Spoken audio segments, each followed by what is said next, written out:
Operation Ganga के तहत संकटग्रस्त यूक्रेन से अब तक 11,000 से अधिक भारतीय नागरिकों को निकाल लिया गया। अभियान अभी भी जारी।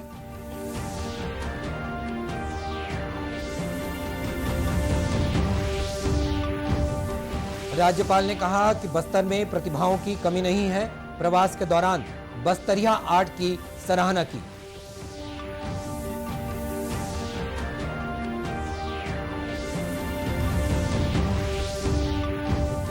भाजपा की प्रदेश प्रभारी डी पुरंदेश्वरी और राष्ट्रीय सह संगठन मंत्री शिव प्रकाश रायपुर प्रवास के दौरान ले रहे हैं महत्वपूर्ण बैठकें।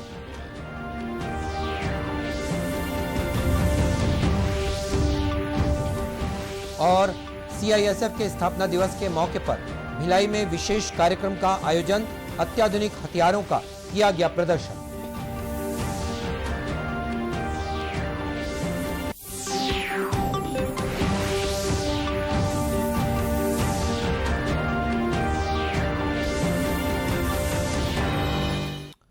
नमस्कार, आप देख रहे हैं दूरदर्शन समाचार। मैं हूं मनीष अहलूवालिया और अब समाचार विस्तार से।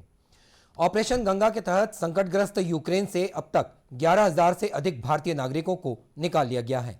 ये अभियान लगातार जारी है। वायुसेना के 3 C-17 विमान यूक्रेन के पड़ोसी देशों रोमानिया, पोलैंड और स्लोवाकिया से 629 भारतीय विद्यार्थियों को लेकर आज तड़के दिल्ली के निकट हिंडन वायुसेना केंद्र पहुंचे।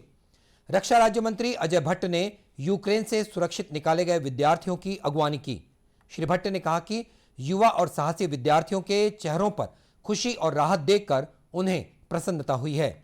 आज सवेरे एक ट्वीट में विदेश राज्य मंत्री वी मुरलीधरन ने ऑपरेशन गंगा के लिए लगातार समर्थन देने के लिए भारतीय मिशन, विदेशी सरकार और स्वयंसेवकों को धन्यवाद दिया। इससे पहले कल विदेश मंत्रालय ने बताया कि अब तक 20,000 से अधिक भारतीयों ने यूक्रेन की सीमा छोड़ दी है। विदेश मंत्रालय के प्रवक्ता अरिंदम बागची ने बताया कि पिछले 24 घंटों में 18 उड़ानों से लगभग 4,000 भारतीय स्वदेश लौटे हैं। उन्होंने ये भी बताया कि अब तक यूक्रेन के पड़ोसी देशों से कुल 48 उड़ानें भारत लौटी हैं। श्री बागची ने विश्वास दिलाया कि यूक्रेन से हर भारतीय को सुरक्षित निकाले जाने तक ये अभियान जारी रहेगा। सुरक्षित वापसी अभियान के बारे में जानकारी देते हुए श्री बागची ने बताया कि यूक्रेन के पूर्वी हिस्से, विशेषकर खार्किव और पिशोचिन से भारतीयों की वापसी पर सबसे अधिक ध्यान दिया जा रहा है। उन्होंने ये भी बताया कि यूक्रेन में भारतीय दूतावास ने वहां कुछ बसों का इंतजाम किया है। खार्किव में 300, पिशोचिन में 900 और सुमी में 700 भारतीय फंसे हुए हैं। इस बीच यूक्रेन स्थित जपोरिजिया परमाणु संयंत्र पर हमले के बाद रूस ने उसे अपने नियंत्रण में ले लिया है। यूक्रेन के अधिकारियों के अनुसार यूरोप के इस सबसे बड़े परमाणु संयंत्र में हमले के बाद आग लग गई। हालांकि अब यह सुरक्षित है और विकिरण का स्तर भी सामान्य बताया जा रहा है। राज्यपाल अनुसुईया उइके ने कहा है कि बस्तर में प्रतिभाओं की कमी नहीं है और हमें विकास के लिए सही दिशा में कदम आगे बढ़ाना होगा। अपने बस्तर प्रवास के दौरान राज्यपाल ने कई कार्यक्रमों में शामिल होने के दौरान ये बात कही। इस अवसर पर उन्होंने जगदलपुर स्थित आर्ट गैलरी में बस्तरिया कलाकृतियों का अवलोकन किया और इसकी सराहना भी की। इसके अलावा राज्यपाल ने आसन स्थित बादल अकादमी में बस्तर की जनजातीय समुदायों द्वारा प्रस्तुत सांस्कृतिक कार्यक्रम भी देखे। राज्यपाल ने कहा कि बस्तर की समृद्ध जनजातीय संस्कृति को देखने का अवसर बादल एकेडमी और आसना के पार्क में मिला।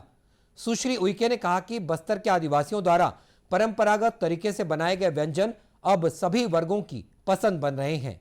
राज्यपाल के समक्ष अकादमी के कलाकारों द्वारा शहीद गेंद सिंह के जीवन पर आधारित नाटक का मंचन भी किया गया। इस मौके पर अपने संबोधन में राज्यपाल ने कहा कि बस्तर में आदिवासी विश्वविद्यालय की स्थापना के लिए अभी से ही प्रयास प्रारंभ किया जाना चाहिए। उन्होंने आह्वान किया कि समुदाय पर शोध करने के लिए बाहर के विद्वान और विद्यार्थी यहां आए। बस्तर प्रवास के दौरान राज्यपाल ने दलपत सागर का भी भ्रमण किया और विभिन्न समाज प्रमुखों से मुलाकात भी की। भाजपा की प्रदेश प्रभारी डी पुरंदेश्वरी और राष्ट्रीय सह संगठन मंत्री शिव प्रकाश ने अपने रायपुर प्रवास के दौरान कल पार्टी मुख्यालय में भाजपा पदाधिकारियों के साथ महत्वपूर्ण बैठकें ली। इस मौके पर डी पुरंदेश्वरी ने कहा कि राज्य की भूपेश सरकार की विफल कार्यनीति की वजह से आम लोगों में आक्रोश है। उन्होंने कहा कि सरकार की नाकामयाबी को लेकर जन जन तक पहुंचा जाएगा। वहीं पार्टी के राष्ट्रीय उपाध्यक्ष डॉक्टर रमन सिंह ने बताया कि पार्टी के वरिष्ठ नेताओं की मौजूदगी में आगामी विधानसभा चुनाव की तैयारियों पर चर्चा की जा रही है। चुनाव को लेकर रणनीति तय की जाएगी और सभी विधानसभा क्षेत्रों में पार्टी नेता केंद्र सरकार की उपलब्धियों का प्रचार प्रसार करेंगे। साथ ही राज्य की भूपेश सरकार की नाकामियां उजागर की जाएंगी। महत्वपूर्ण समय है कि 7 तारीख से छत्तीसगढ़ के विधानसभा की बैठक भी हो रही है और इस सरकार के 3 साल से ऊपर कार्यकाल भी पूरे हो रहे हैं। मुझे लगता है कि आज यदि हमारे राष्ट्रीय संगठन सह प्रभारी श्री शिव प्रकाश जी की उपस्थिति है, माननीय छत्तीसगढ़ के प्रभारी पुरंदेश्वरी जी की उपस्थिति है, तो 3 महत्वपूर्ण अलग अलग विषयों पर बातचीत होगी 3 अलग अलग सत्रों में। पहला सत्र माननीय विधायकों के साथ बातचीत और चर्चा होगी और उसके बाद दूसरे सत्र में सांसदों के साथ बातचीत होगी और फिर तीसरे सत्र में कोर ग्रुप में होगी। जिस तीनों बैठकों का मूल विषय यही है कि हमारी जो रणनीति है, हमारी जो कार्य पद्धति है, हम नीचे बूथ स्तर तक कार्यकर्ताओं को मोबिलाइज करने की दृष्टि से प्रदेश अध्यक्ष से लेकर बूथ अध्यक्ष तक, राष्ट्रीय पदाधिकारी से लेकर सारे विधायक, सांसद, संगठन के सारे पदाधिकारी उस दिशा में काम करेंगे और बूथों में भी समय देने का काम करेंगे। पत्रकारों से बात करते हुए डॉक्टर सिंह ने संगठन में बदलाव की संभावना से इनकार किया। उन्होंने कहा कि संगठन को गतिशील किया जा रहा है। भाजपा की प्रदेश प्रभारी डी पुरंदेश्वरी आज भी पार्टी नेताओं से चर्चा कर रही हैं। नीति आयोग ने आकांक्षी जिले बस्तर में आदिवासी महिलाओं द्वारा संचालित वनोपज आधारित बस्तर फूड फर्म और आकांक्षी जिले दंतेवाड़ा में महुआ से विभिन्न खाद्य उत्पाद तैयार करने की पहल की सराहना की है। नीति आयोग ने इस बारे में 2 अलग अलग ट्वीट किए हैं। राज्य सरकार ने नीति आयोग के हवाले से बताया कि जनजातीय अर्थव्यवस्था में महुआ के महत्व और बस्तर जिले में शुरू की गई बस्तर फूड फर्म पर आयोग की ओर से ट्वीट किया गया है। नीति आयोग द्वारा ट्वीट में यह कहा गया है कि क्या आप जानते हैं, आकांक्षी जिले दंतेवाड़ा में महुआ जनजातीय अर्थव्यवस्था का अभिन्न अंग है। ट्वीट में लिखा है कि महुआ पोषण और औषधीय गुणों से भरपूर एक मीठा फूल है। छत्तीसगढ़ के दंतेवाड़ा जिले में महुआ से लड्डू, चाय, जैम, जेली और कुकीज जैसे विभिन्न खाद्य पदार्थ बनाए जा रहे हैं। इस ट्वीट में हाइजीन के मापदंडों के साथ किचन में महुआ के उत्पाद तैयार करती हुए महिलाओं और महुआ के लड्डू के चित्र भी दिखाए गए हैं। इसी तरह नीति आयोग ने बस्तर जिले में शुरू की गई वनोपजों पर आधारित बस्तर फूड फर्म में खाद्य पदार्थ तैयार करती महिलाओं का चित्र प्रदर्शित करते हुए ट्वीट में लिखा है कि आकांक्षी जिले बस्तर में बस्तर फूड फर्म का लक्ष्य लोगों को वनों से मिलने वाले खाद्य पदार्थों के से स्वस्थ होने वाले फायदों के प्रति जागरूक करना है।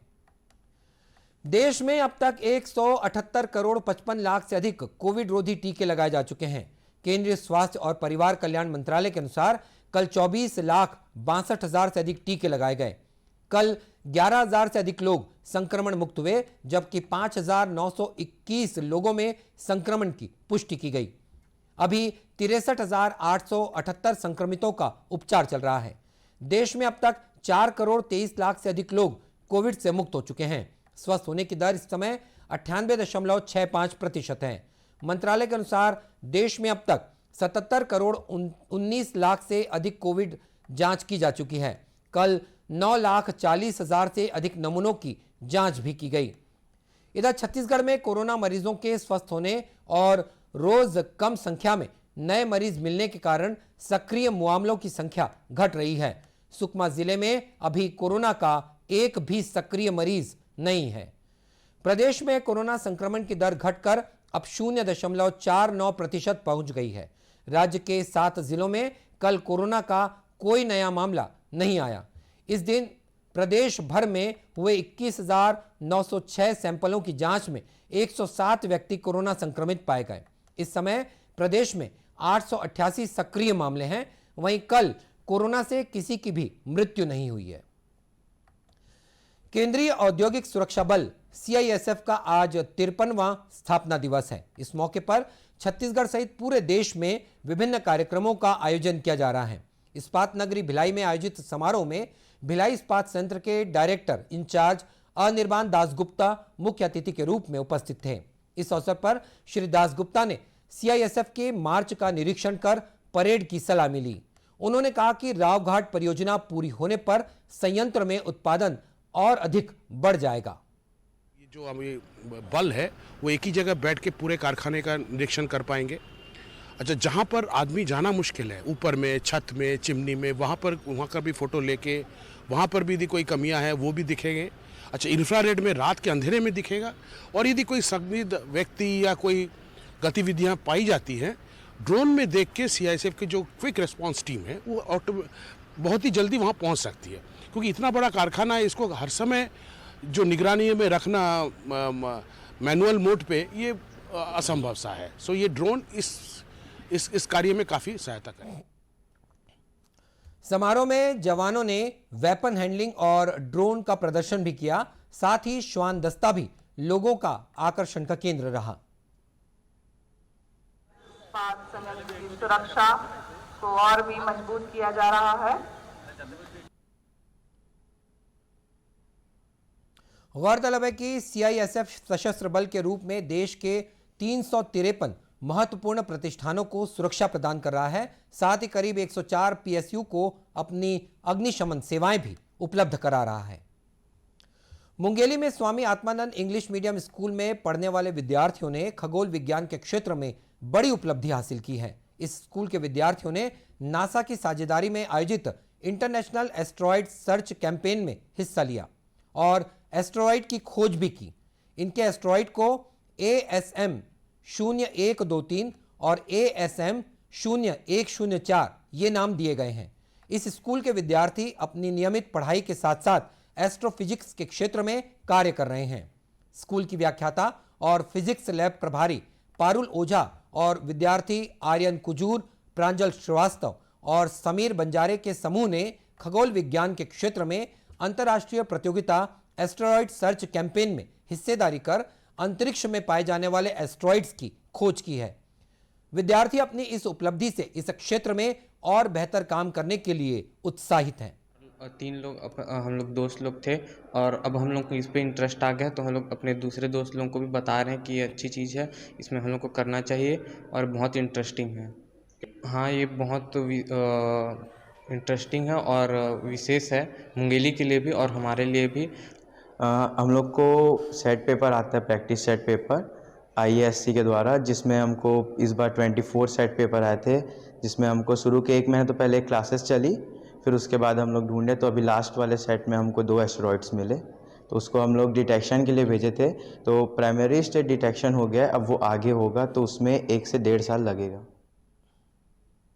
इन विद्यार्थियों की मार्गदर्शक और व्याख्याता सुश्री ओझा ने बताया कि खगोल विज्ञान के क्षेत्र में अधिक से अधिक बच्चों को जोड़ने की कोशिश की जा रही है।